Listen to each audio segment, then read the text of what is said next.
apa nih yang kita bisa bikin di sekitaran situ akan kita jadikan kawasan kuliner lah, atau misalnya pariwisata yang menarik perhatian wisatawan. Ya kan menarik tuh Pak, kayak kalau kita lihat-lihat di luar negeri itu kan orang naik perahu. Betul. Bapandiran santai. Assalamualaikum warahmatullahi wabarakatuh. Selamat bertemu kembali kepada saya dengan Aulia Badar dalam acara Papandiran Santai. Sekarang kita sedang bersama seorang yang gagah, ganteng dan masih muda. Dia banyak sekali karirnya yang sudah maju dan potensinya luar biasa. Untuk singkatnya kita langsung aja, kita akan bersama Pak Akbar. Selamat datang Pak Akbar. Selamat siang Pak. Pak Akbar ini adalah Ketua Kadin Banjarmasin. Betul Pak? Betul. Baru terpilih apa gimana?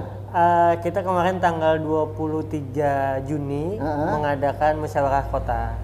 Jadi terpilih saya sebagai ketua. Alhamdulillah, dan tanggal 23 Juli kemarin kita sudah dilantik oleh Kadin Provinsi Kalimantan Selatan dan dihadiri oleh Bapak Wali Kota Banjarmasin. Ini kenapa Bapak bisa terpilih nih Pak? Ada apa nih? Apakah memang track recordnya bagus atau gimana nih? Cerita Pak. Alhamdulillah bisa dipercaya dengan teman-teman. Kita sebelum di Kadin memang ada beberapa tahapan dalam artian berorganisasi. Saya sendiri sebelum di Kadin aktif di HIPMI, Banjarmasin, terus di PPJI. PPJI kebetulan memang usaha saya di bidang kuliner, jadi saya basicnya catering Pak. Catering. Wah, pasti masakannya enak ini.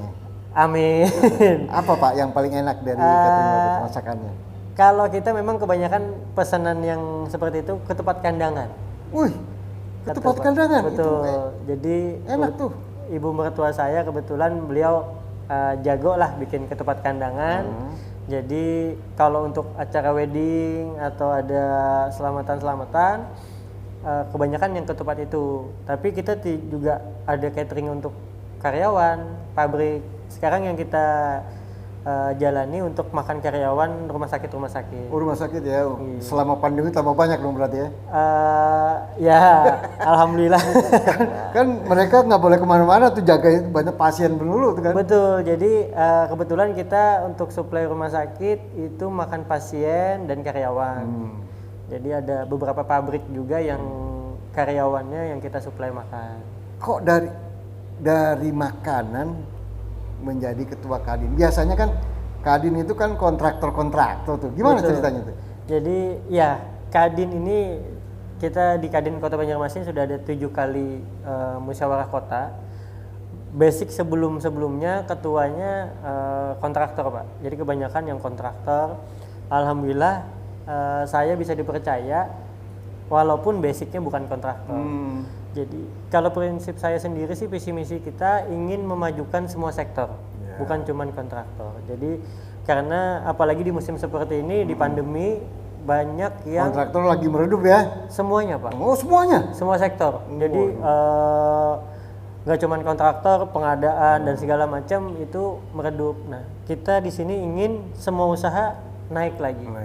Apalagi di kuliner. Saya basicnya kuliner. Merasakan juga dampaknya pandemi ini. Jadi dampaknya seperti apa Pak? Sebesar apa gitu? Kalau di sektor-sektor yang lain mungkin hampir 70% menurunnya. Di kuliner sendiri terjadi penurunan, tapi tidak sampai sebesar itu ya? Sebesar itu. Malah usaha-usaha yang di luar dari kuliner yang terdampak itu lahirnya ke kuliner semua. Contohnya apa Pak? Contoh misalnya tadinya karyawan atau tadinya pengusaha perkapalan misalnya. Apa? Yang ada di Kadin yang contoh itu dia pengadaan. Jadi dia pengadaan ATK, pengadaan alat kantor dan segala macam. Karena pandemi seperti ini, pemerintah juga tidak ada mengadakan untuk pengadaan seperti itu. Akhirnya dia lari ke bidang kuliner. Jadi dia ikut sekarang kan banyak yang makanan siap saji, Ya, junk food seperti itu. Nah, dia bikin seperti itu. Akhirnya larinya ke kuliner. Ya, intinya masih bisa survive lah mereka. Betul. Ya. Tentunya ini peran Kadin sangat dibutuhkan dalam hal ini Pak ya. Betul. Apa yang dilakukan Kadin Banjarmasin untuk membantu anggota-anggotanya atau masyarakat di Banjarmasin untuk bisa lebih kuat lagi dalam berbisnis? Iya, memang saat ini PR Kadin juga lumayan besar. Dalam artian kita harus sama-sama bergandengan tangan memajukan usaha kawan-kawan yang ada. Apalagi banyak yang sampai gulung tikar. Dalam artian kita dari Kadin Kota Banjarmasin ingin dari sektor yang sangat terpukul. Dalam artian yang usahanya masih kecil, masih baru tumbuh. Karena adanya pandemi ini akhirnya dia harus tutup. Nah, itu yang kita akan support di awal. Dalam artian kita ingin UMKM yang terdampak seperti itu akan kita bina, produk-produknya pun nanti akan kita coba ekspor. Woi, mau main ekspor? Betul. Kan berat Pak, nggak gampang itu Pak. Iya, jadi kalau di dalam negeri aja berat, apalagi ekspor ya. Iya. Tapi itu suatu tantangan buat kita. Jadi kita ingin Banjarmasin menjadikan contoh untuk daerah-daerah yang lain bahwa walaupun di masa pandemi seperti ini kita sebenarnya masih bisa. Nah, kita nanti akan memfasilitasi UMKM yang ada di Kota Banjarmasin, ya mungkin dengan keterbatasan kita juga beberapa UMKM nanti yang bentuknya apa Pak bantuan kepada UMKM terus?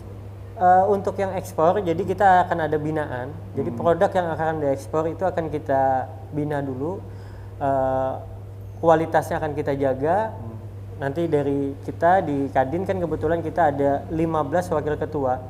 15 banyak juga ya? Jadi dari berbagai macam sektor Pak. Jadi ada dari kontraktor, ada dari bidang hukum, bidang pariwisata, UMKM, ada 15 sektor. Nah, salah satu wakil ketua bidang UMKM kita nanti yang akan kita minta untuk membina UMKM yang produknya akan kita kirim, akan kita ekspor. Jadi kita bina dulu, kualitasnya akan kita pertahankan, baru nanti kita ekspor. Nah, mengekspornya itu nanti dari Kadin Banjarmasin. Jadi kita bekerja sama dengan Kadin Pusat, akan mengekspor barang ke luar negeri. Bapak cerita mau ekspor. Betul. Ekspornya itu kan ada bisa lewat laut, lewat udara. Kalau saya sih melihat ya, sekarang ini udaranya masih belum banyak penerbangan Pak. Betul. Untuk itu tadi Bapak bilang ekspor ya. Betul. Untuk antar pulau aja masih kurang. Contohnya ke Sumatera aja belum ada Pak. Betul. Dari sini. Itu gimana Pak untuk mengantisipasinya ke depan? Nah, kita sendiri dari Kadin Banjarmasin memang banyak keterbatasan. Dalam artian penerbangan yang seperti Bapak sampaikan bahwa ke Sumatera aja sebenarnya masih belum. Dari Banjarmasin langsung Sumatera susah. Harus transit dan segala macam. Apalagi yang ke luar negeri. Iya Pak.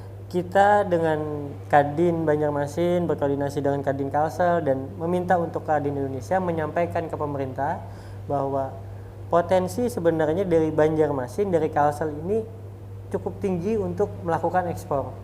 Apalagi misalnya mengirim barang yang antara pulau aja itu sebenarnya kita sangat perlu. Nah, kita dari Kadin menyampaikan itu ke pemerintah dengan harapan bahwa pemerintah juga bisa memfasilitasi seperti itu. Memang kalau lewat laut ya agak lama. Sangat lama lah, bahkan sampai ke luar negeri juga sampai barang itu rusak mungkin baru sampai. Ya kan seperti itu. Nah, kita ingin Kadin bisa memecahkan masalah seperti itu. Kita ingin menyampaikan ke pemerintah, kita siap mendorong pemerintah membantu untuk apa nih dari pemerintah kebijakannya seperti apa, karena di Kadin juga banyak pengusaha-pengusaha yang siap bermitra dengan pemerintah. Tinggal dari kerjasamanya, komunikasinya itu dari Kadin yang akan menjalin seperti itu. Oke Pak, itu kan kita masih jauh lah ceritanya. Betul. Kalau untuk ekspor ya, tapi itu perlu juga untuk dilakukan dari sekarang ya. Yang sekarang yang di depan mata aja yang kita lihat sekarang ini kan. Tentunya kan potensi Banjarmasin yang dulunya disebut kota 1000 sungai, sekarang mungkin katanya tinggal 200 atau berapa tuh Pak. Itu bagaimana untuk mengembalikan lagi bahwa Banjarmasin itu tempat yang enak. Jadi terkait juga dalam hal ini ada bagaimana mengangkat pariwisata di Banjarmasin, Pak. Yeah. Kami dari Kadin Banjarmasin kemarin sudah menyampaikan beberapa program kami ke pemerintah kota. Jadi memang kita juga, pemerintah saat ini kan ingin menaikkan pariwisata air. Iya, betul. Jadi pemerintah kota ingin mengembalikan fungsi-fungsi sungai yang ada di kota Banjarmasin. Makanya banyak sungai-sungai yang saat ini yang tadinya jadikan rumah, tadinya jadikan toko, itu kan dibikin siring semua. Salah satu contoh seperti yang saat ini berjalan di Muara Kelayan. Di Muara Kelayan sekarang sudah siringnya sudah ada dan mau dipercantik dengan adanya taman dan fasilitas umum lainnya. Nah, kita dari Kadin sektor usahanya ingin usaha-usaha yang di sekitaran sungai itu kita bisa hidupkan. Jadi kita pariwisatanya jalan, dari sektor ekonominya juga jalan. Kita akan kemarin dengan pemerintah menyampaikan bahwa kita ada beberapa titik kawasan yang ingin kita hidupkan kembali, yang mana itu melibatkan sungai. Jadi di saat pariwisatawan datang,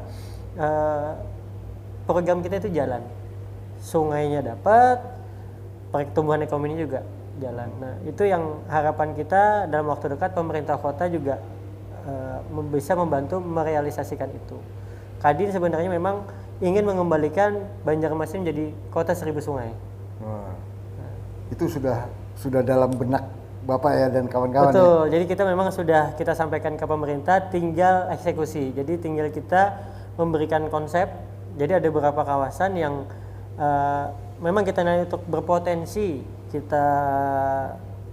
Konsepnya apa tuh Pak nanti Pak? Jadi salah satu contoh kawasan yang di depan, di seberangnya Patung Bekantan. Nah, Patung Bekantan. Jadi kawasan wisata kuliner itu yang saat ini mungkin bahasanya menurun, akan kita bikin menjadi kawasan wisata kuliner juga, tapi yang lebih eksklusif. Dalam artian mungkin lebih baik. Jadi wisatawan bahkan mungkin orang lokal sendiri pun mau mampir ke situ. Saat ini kan memang orang lokal aja nggak ada mampir ke situ. Nah, kita harapannya kawasan situ akan hidup kembali, sama seperti di seberang di kawasan Sungai Baru. Nah, itu kan yang tadinya mau dijadikan kampung ketupat. Nah, itu juga akan nanti kita hidupkan kembali karena sungainya sudah bebas dari perumahan, sudah dibikin siring. Nah, itu kita dari swasta siap mendukung pemerintah untuk apa nih yang kita bisa bikin di sekitaran situ, akan kita jadikan kawasan kuliner lah, atau misalnya pariwisata yang menarik perhatian wisatawan. Ya kan menarik tuh Pak, kayak kalau kita lihat-lihat di luar negeri itu kan orang naik perahu. Betul. Di sungai yang Betul. bersih, Gitu. di kanan kiri orang minum kopi, Ya. kan gitu kan. Itu ada pemikiran seperti itu Pak? Ya, jadi kita ada pemikiran bahwa yang di seberang Patung Bekantan itu konsepnya ingin orang makan di atas lanting. Lanting apa tuh? Lanting itu bambu yang disusun yang di atas sungai itu. Kayak getek gitu? Jadi kalau Bapak pernah yang di bawah jembatan Dewi, nah itu kan banyak yang bambu-bambu yang disusun. Ya? Nah itu rumah lanting bahasanya. Oh, rumah lanting. Itu lanting. Nah, orang kan dibikin rumah lanting gitu ya. Tapi kalau kita itu jadikan tempat nongkrongnya di situ. Jadi di saat air surut ya itu turun. Jadi di saat pasang juga naik. Nah disitulah uniknya kita ambil di situ. Udah ada belum Pak sekarang? Saat ini belum, tapi itu konsep yang akan kita kerjakan di sana. Rencananya di mana pertama Pak? Rencananya di depan, di seberangnya siring. Itu udah memang direncanakan? Betul, sudah Kira-kira kapan tuh Pak? Mungkin tinggal pematangan konsepnya lagi seperti apa. Nanti kita sampaikan ke pemerintah. Udah dikasih izin belum sama pemerintah? Kalau izinnya sudah. Oh, dalam artian kita sudah menyampaikan seperti itu ke pemerintah, ke Pak Wali Kota. Alhamdulillah respon beliau sangat baik. Jadi beliau minta konsep yang lebih detail untuk kawasan itu sendiri, tenan-tenannya seperti apa. Nah nanti ada tim kita yang sedang menyusun menyiapkan itu. Setelah itu sampai kita kirimkan ke pemerintah, harapan kita bisa lebih cepat direalisasikan. Oh, tenannya udah siap ya Pak ya? Kalau saat ini kan itu sudah ada Pak. Jadi saat ini kawasan itu memang sudah ada kawasan kuliner, tapi bahasanya masih turun lah. Dalam artian memang perlu banyak yang kita perbaiki di sana. Oke Pak, nah itu kembali lagi Pak ya. Salah satu yang perlu dilaksanakan adalah bagaimana kota Banjarmasin ini menjadi lebih baik lagi. Betul. Tadi Bapak mengenai sungai ikut mau merapikan, Betul. biar kayak Venice gitu Pak ya, kota Betul. orang datang untuk bersantai, bersenang-senang, dan ekonomi jadi jalan. Kembali lagi Pak, kira-kira ada gak keinginan menjadikan Banjarmasin sebagai kota mais? Ya, jadi Banjarmasin pada khususnya Kalimantan Selatan sebenarnya berpotensi untuk menjadikan Banjarmasin ataupun kabupaten kota sekitar Banjarmasin yang kita menjadikan tempat seperti itu. Jadi kalau di Jakarta kan saat ini ya mungkin kita bisa kalau ada acara bisa ke JCC dan segala macam.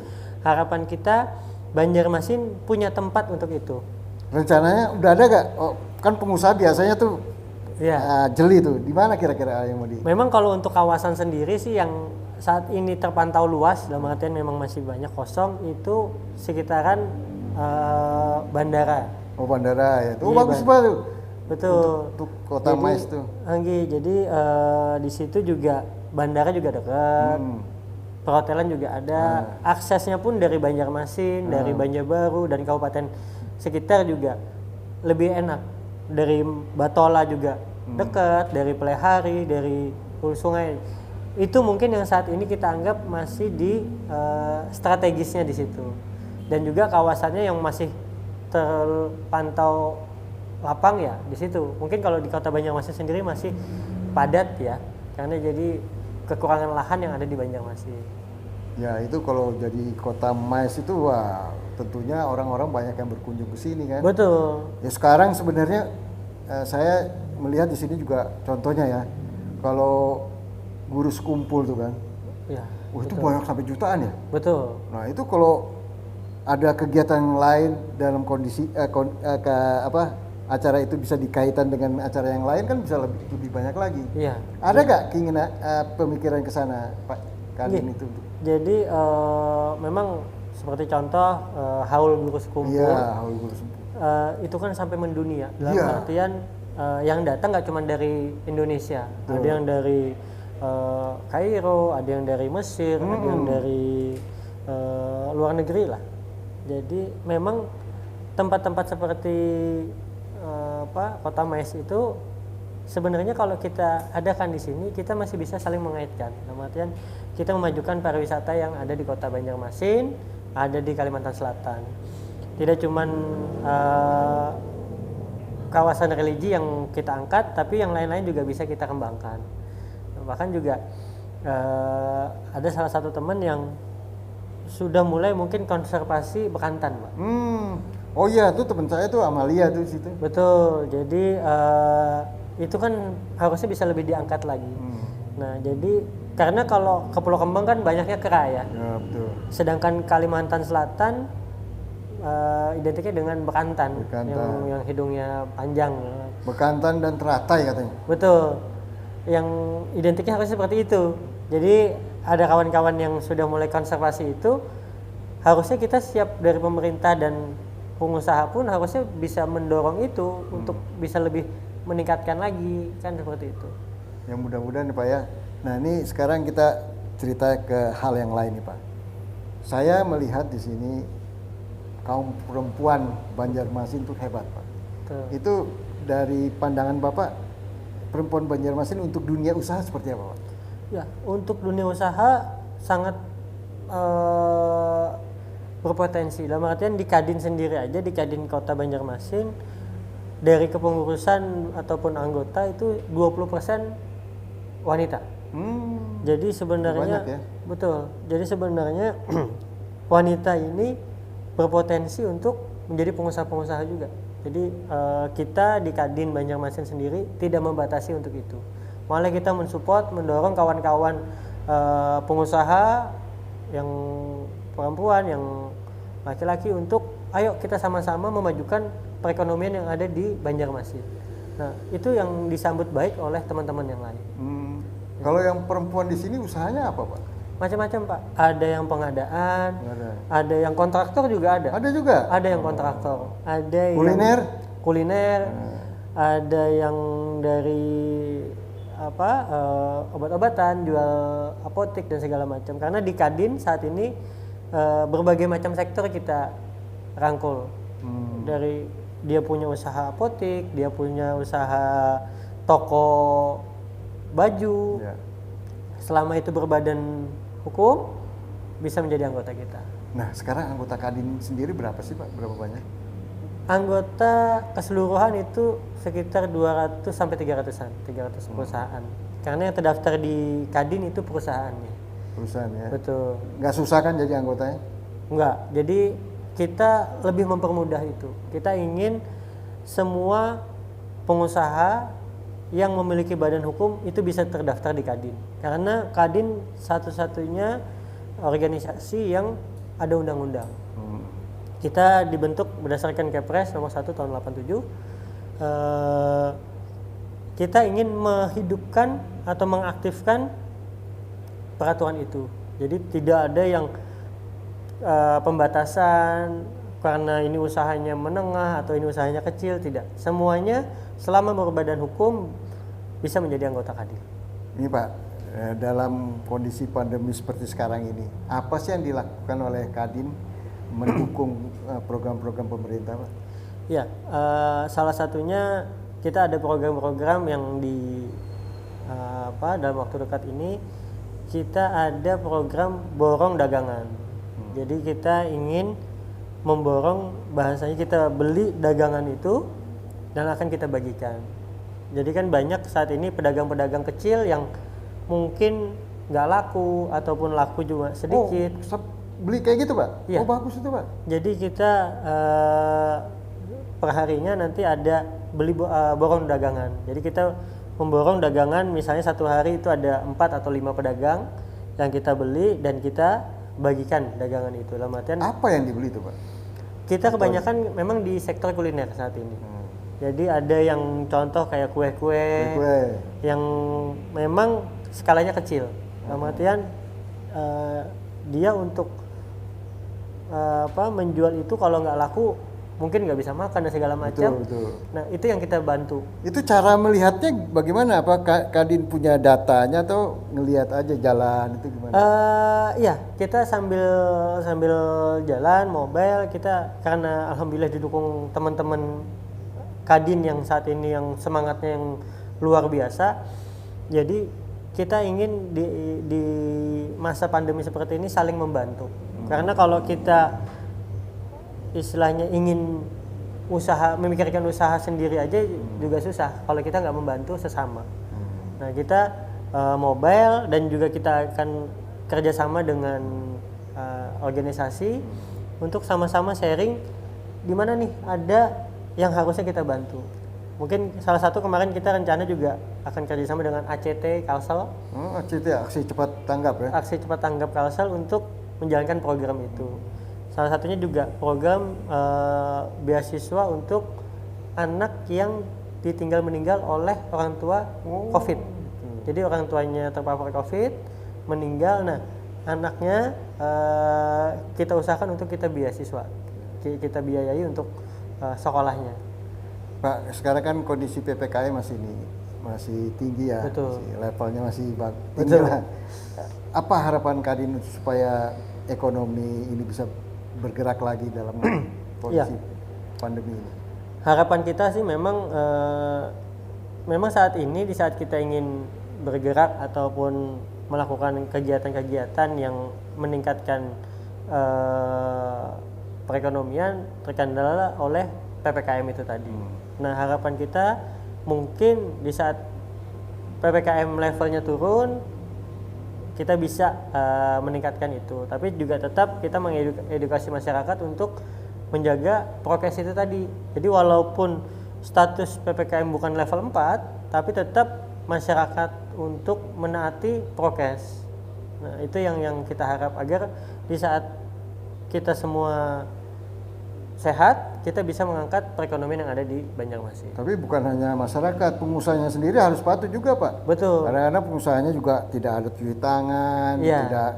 dia tidak pakai ini juga prokesnya. Itu gimana, Pak? Nah, kita untuk anggota Kadin, perusahaan yang terdaftar di Kadin, kita mengedukasi dengan anggota-anggota untuk menerapkan prokes itu tadi.